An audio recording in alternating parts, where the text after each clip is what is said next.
Hello बच्चों। सबसे पहले हमने सीखा कंपोजिशन ऑफ फंक्शन, उसके बाद हमने सीखा इनवर्स ऑफ अ फंक्शन।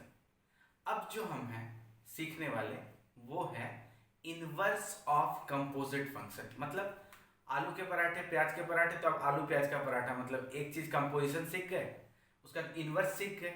अब इनवर्स निकालेंगे किसका? कंपोजिशन का। तो लेट्स मेक स्वादिष्ट आलू प्याज का पराठा। ओके, तो इसमें सबसे पहले क्या है, थ्योरम हम समझेंगे। तो पहले मैं थ्योरम का लैंग्वेज लिखने से पहले मैं तुम्हें उसको समझा देना चाहता हूँ।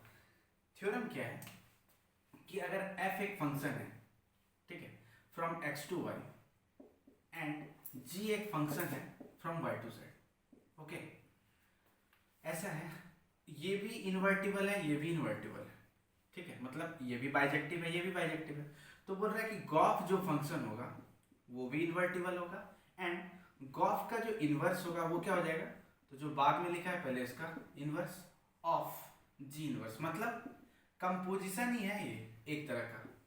चलो इसको देख के पहले तुम्हें मैं ये फील करा दूं कि गॉफ का inverse, F inverse of G inverse, ये कंपोजिशन वगैरह है क्या। तो पहले देखो, तुमको ये तो क्लियर हो गया होगा कि गॉफ कहां से कहां तक होगा। गॉफ होगा बेटा x टू z, ठीक है, ये दोनों y छुपा देते थे, याद करो बीच का ये, तो ये x टू z। ओके, तो गॉफ इनवर्स कहां से कहां तक होगा बेटा? गॉफ इनवर्स वो z टू x हो जाएगा, तो उसको इधर लिख दिया, ठीक है। अच्छा, अब हम क्या करेंगे, पहले f इनवर्स भी लिख लेते हैं, g इनवर्स भी लिख लेते हैं। तो पहले g इनवर्स लिखते हैं। तो g इनवर्स बेटा कहां से कहां तक होगा? g inverse not g, g y से z है तो ये z से y हो जाएगा। अच्छा, f इनवर्स कहां से कहां तक होगा? y से x, तो इधर x, इधर f का इनवर्स। वेरी फेयर, कोई दिक्कत नहीं इसमें। अब देखो f inverse of g inverse, ये जो कंपोजिशन होगा ये कहां से कहां तक होगा? z से x।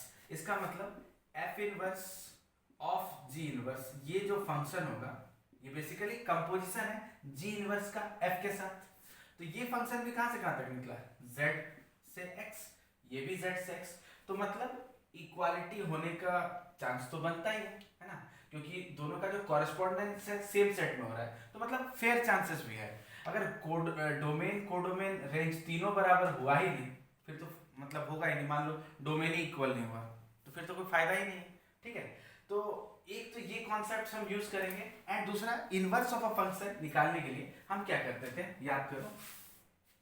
f अगर एक फंक्शन निकलता था सपोज a से b, ठीक है, चलो f ने हम u v इस टाइप से लिख लेते हैं। u एक फंक्शन है a से b, तो इसको इन्वर्टिबल कब बोलते हैं? जब एक फंक्शन v एग्जिस्ट करे b से a, ठीक है, such that v of u this is equal to identity in a and u of v is identity in b। अच्छा, इसको इसे लिखने का कारण क्या है?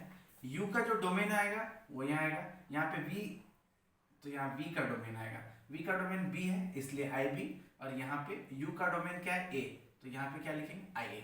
तो हम क्या क्या यूज करने वाले हैं, एक तो हम इस कॉन्सेप्ट को यूज करेंगे, एंड एक और दो और सूक्ष्म बातें, जिसमें एक तो ऑलरेडी मैं पिछली बार बता चुका हूं कि अगर तुम्हें मान लो इस तरह से कंपोजिशन निकालना है तो तुम पहले इसका निकाल लो, या फिर तुम ऐसे करके कंपोजिशन निकालो, बोथ आर सेम थिंग्स।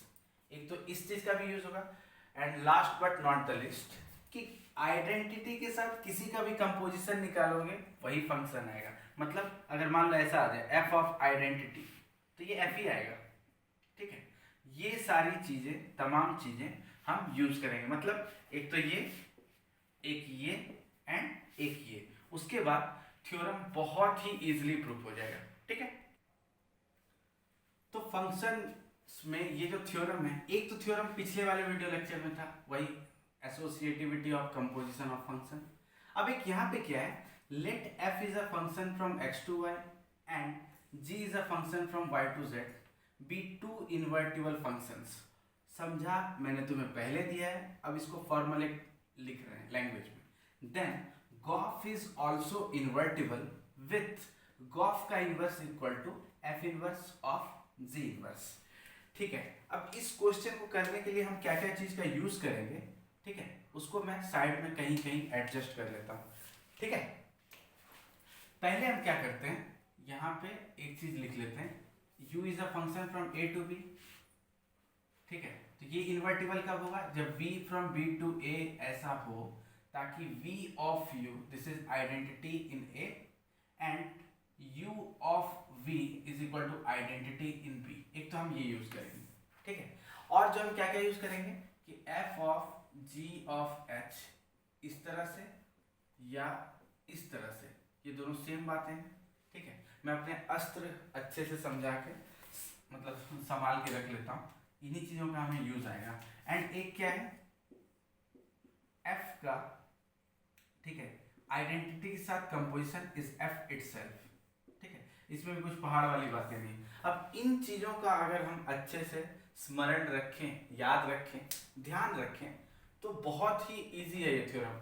कुछ नहीं, बस पता है क्या, तुम इन चीजों को प्रैक्टिस जैसे अच्छे से देखो, समझो, एंड खुद से एक बार इन सारे थ्योरीज को भी, जैसे तुम न्यूमेरिकल प्रैक्टिस करते हो ना, थ्योरी को बेटा प्रैक्टिस करो। थ्योरी जितना ज्यादा प्रैक्टिस करते चलोगे, कॉन्सेप्ट्स उतना ही मजबूत होगा, एंड आगे दिक्कतें बहुत कम आएंगी, क्योंकि मैथ्स आगे और थ्योरेटिकल है, ठीक है। तो अगर यहां इसका इनवर्स ये फंक्शन है, ठीक है, तो हमें सबसे पहले क्या करना है, ये जो फंक्शन है, जैसे देखो इसका इनवर्स अगर ये है तो इसके साथ कंपोजिशन बनाया है, ठीक है। तो पहले इस फंक्शन को रखा, तो f inverse of g inverse of composition किसके साथ लिया, इसके साथ, यानी गॉफ के साथ, GOF। इसको हमें प्रूव करना है, ये आइडेंटिटी होगा। अच्छा, डोमेन कौन सा लगेगा, तो यहां पे देखो v ऑफ u जब करते थे तो डोमेन किसका लेते थे, u का, u यानी GOF। इसका डोमेन क्या होगा बेटा, तो g ऑफ f का डोमेन होगा x, तो हमें इसको किसके बराबर प्रूव करना है, ix, ठीक है। चलो ये हमें टू प्रूव, ठीक है, मतलब करना क्या पहले ये तो हम जान लें, ठीक है। अब तुमने इसको लिख लिया, इसको मैं साइड में लिख देता हूँ, ये ix को प्रूव करना है, कहीं यहाँ पे लिख लिया हमने ix के बराबर, ठीक है। ओके, अब तुम याद करो ये वाला चीज, ठीक है, कुछ इसी तरह का है। तो हम क्या करेंगे, इसके साथ f इनवर्स ऑफ, इन दोनों का g inverse of g of f, इन दोनों का इनवर्स पहले निकाल लेते हैं, ठीक है। तो g इनवर्स ऑफ g कितना होगा, आइडेंटिटी, ठीक है। g इनवर्स ऑफ g ये कितना होगा, आइडेंटिटी, ओके। तो यहां तो g इनवर्स ऑफ g जो आएगा बेटा वो क्या आएगा, आइडेंटिटी।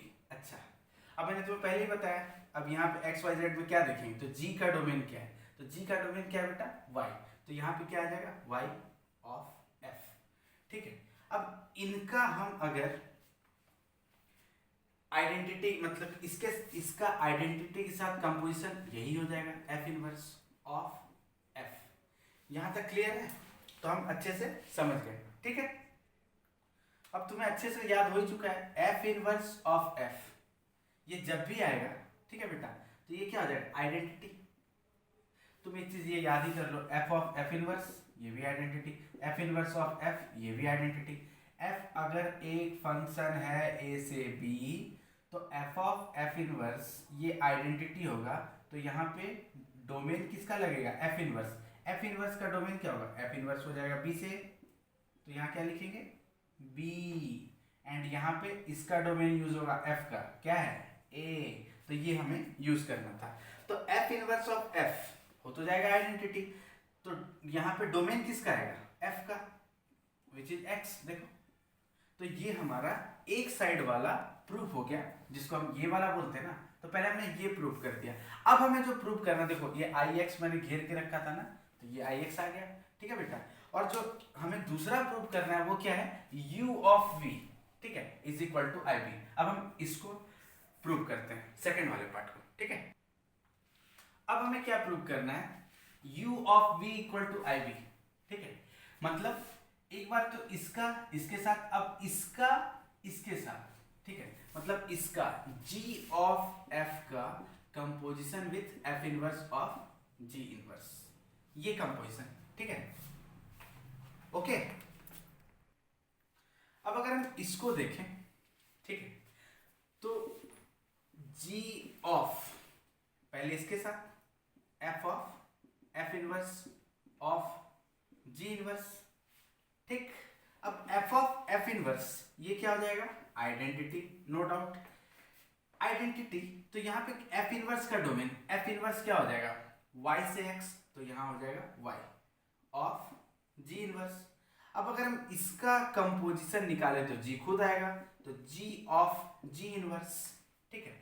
अब g ऑफ g इनवर्स वो तो जाएगा I, लेकिन डोमेन किसका लगेगा, g इनवर्स। g इनवर्स का डोमेन क्या होगा बेटा, तो g अगर y से z है तो g inverse will be from z to y, तो यहाँ पे आ जाएगा iz। अब देखो बहुत अच्छे से क्रिस्टल क्लियर। अब हमने इससे पिछला रिजल्ट क्या लिखा था, उसमें हमने इसका कंपोजिशन लिया था f inverse of g inverse, इसका GOF के साथ, वो क्या आना चाहिए था IX, क्योंकि इसका डोमेन आना चाहिए था, इसका डोमेन G ऑफ F, उसका डोमेन वही था, ठीक है। अब f inverse of g inverse पहले ही मैंने तुम्हें दिखा दिया था, उसका डोमेन क्या था Z, तो ये दोनों आइडेंटिटी आ गया। इसका मतलब yes this is the inverse of this. तो हमें याद कर देगा क्या, मतलब उल्टा कर देना है। जैसे मान लो तुम्हें बोले u ऑफ v का इनवर्स, तो इसको पहले उल्टा कर दो, VOU लिख दो, इनवर्स इनवर्स। देखो ये याद करने के लिए मैं बोल रहा हूँ, ये ऐसा नहीं कि मल्टीप्लिकेशन वगैरह टाइप की चीजें, वो वाहियात चीजें बिल्कुल याद नहीं रखनी, हमें अच्छे से समझना है। ये एक ऑपरेशन है, ये फंक्शन ऑपरेशन है, तो इस तरह ऑपरेट करते हैं तो क्या होता है, पहले ये ऑपरेशन आएगा इस टाइप से, मतलब कंपोजिशन अगर हम लेते हैं तो इस तरह से आ जाएगा। मतलब याद करने के लिए मैं पहला दूसरा बोल रहा हूँ, होगा तो क्या, पहले तो u इनवर्स v इनवर्स में मतलब इनपुट जाएगा, तो ये है चीजें। तो ये आई थिंक अच्छे से क्लियर होने के बाद अब इस पे हम एक न्यूमेरिकल करते हैं, ठीक है। अब ये एक न्यूमेरिकल है, फंक्शन f है 1 2 3 से abc, ठीक है, 1 2 3 abc, ये फंक्शन f। एक है abc से अल्फा बीटा गामा, ये फंक्शन है g। और डिफाइन क्या क्या है, f1a यानी 1a 2b 3c, एंड फिर ga alpha gb beta gc gamma, ठीक। तो अगर हमें यहाँ पे पहले बताना है गॉफ कहाँ से कहाँ तक होगा, तो हम एक काम करते हैं, इस फंक्शन को कुछ मान लेते हैं a, ये फंक्शन को b, तो ये सॉरी सेट को ये b, ये c, तो यहाँ पे a b c। तो गॉफ अगर हम निकालते हैं, गॉफ वो कहाँ से कहाँ तक होगा, a to c, तो पहले हम उसको निकाल लेते हैं, ठीक है। तो a पहले 1 2 3 लिख देते हैं, 1a के साथ a अल्फा, तो फाइनली अल्फा ऐसा, 2b बीटा यानी बीटा, उसी तरह से ये गामा, ये तो गॉफ निकला। तो गॉफ इनवर्स की अगर हम बात करते हैं तो गॉफ इनवर्स कहाँ से कहाँ तक आएगा, C2a, और उसमें क्या होगा उसको हम डिफाइन ही कर लेते हैं, अल्फा कॉमा 1, ठीक है, beta comma 2 and gamma comma 3, ये आ गया। ये क्या आया, गॉफ इनवर्स, ठीक है। अब हम सबसे पहले फटाफट एफ इनवर्स निकालते हैं। एफ इनवर्स कहां से कहां तक होगा, बी से, अच्छा मैंने लिखा नहीं था, ये ए ये बी, बी सी, ठीक है। तो बी से A, F inverse, remember we are talking about F inverse. अच्छा पहले यहाँ पे जी इनवर्स है, सॉरी, तो जी इनवर्स कहां से कहां तक होगा, सी से बी, सी से B, it will be G inverse. अच्छा जी में क्या है, जी इक्वल टू अल्फा है, तो इसका मतलब अल्फा, अच्छा पहले सी सेट को लिखते हैं, अल्फा बीटा गामा, ये A B C, G equal to alpha है, ठीक है। तो अगर जब इनवर्स निकालेंगे तो अल्फा ए के साथ, सिमिलरली बीटा भी gamma C, and F inverse कहां से कहां तक है, एफ इनवर्स है from, I think this is, रुको, F inverse is from B to A, तो बी टू ए हमने ये लिख लिया। अच्छा ए सेट क्या होगा, 1 2 3, ठीक है, ओके। अब एफ में 1 ए के साथ है, तो इनवर्स में a1 के साथ, b2 के साथ एंड c3 के साथ, तो ये क्या है, g इनवर्स एफ इनवर्स। तो अगर हम ये बात करें कि F inverse of g inverse, ये कंपोजिशन, तो तुम्हें पता ही है g इनवर्स का जो डोमेन होगा वो इसका डोमेन होगा, और एफ इनवर्स का जो रेंज होगा मतलब कोडोमेन, वो इसका कोडोमेन हो जाएगा। तो ये हो जाएगा C2a तुम्हें दिख भी रहा है कि गॉफ इनवर्स C/A आया था, तो हमने क्या निकाला, F inverse of G inverse. ठीक है, तो उसके तहत यहाँ अल्फा बीटा गामा, यहाँ 1 2 3, तो ये निकालो, ये इतना ही आएगा। इसका मतलब जो फंक्शन है F inverse of G inverse that is also from C/A and alpha 1 के साथ, बीटा 2 के साथ, गामा 3 के साथ। ठीक है, तो हमने ये डिफाइन कर लिया। अच्छा, इसमें जैसे मैंने एक चीज कि एफ इन्वर्टिबल है या नहीं, तो भैया तुम्हें दिख ही रहा होगा, 1 1 है, ऑन 2 है, इन्वर्टिबल। G 1 1 है, ऑन 2 है, तो इन्वर्टिबल। तो इसका मतलब हमने क्या सीखा कि किसी भी कंपोजिट फंक्शन का इनवर्स कैसे निकालते हैं, इस तरह से। ठीक है, जैसे u ऑफ v का इनवर्स, तो v inverse of u inverse, तो u इनवर्स निकालो and u inverse will act as input for the function v inverse. तो इस तरह से तुम अच्छे से इस न्यूमेरिकल को देखो। तो फॉर्मली हमने जितना भी करना था फंक्शंस में फॉर बोर्ड एग्जाम, तो हमने अच्छे से देखा। अगर तुम जेईई की तैयारी भी साथ में कर रहे हो, मतलब अगर तुम 12th स्टूडेंट हो, तो तुम क्या करो, इसको भी बहुत अच्छे से सीखा। टू योर वंडर, अगर तुम इसको अच्छे से सीख लोगे ना, अगर लॉजिक यहीं पर समझ में आ गया है, तो जेईई की जब हम उसकी बातें करेंगे या उसके लेक्चर्स में हम पढ़ेंगे about JEE main and advance, तो तुम्हें वहां बहुत ही क्रिस्टल क्लियर समझ में आएगा एंड मजा आएगा। ठीक है, तो यहाँ तक की थ्योरी अच्छे से फिनिश करो। इन द नेक्स्ट लेक्चर हम क्या करेंगे, तो रिलेशंस एंड फंक्शंस के एनसीईआरटी के कुछ अच्छे सवाल सॉल्व करेंगे। Thank you.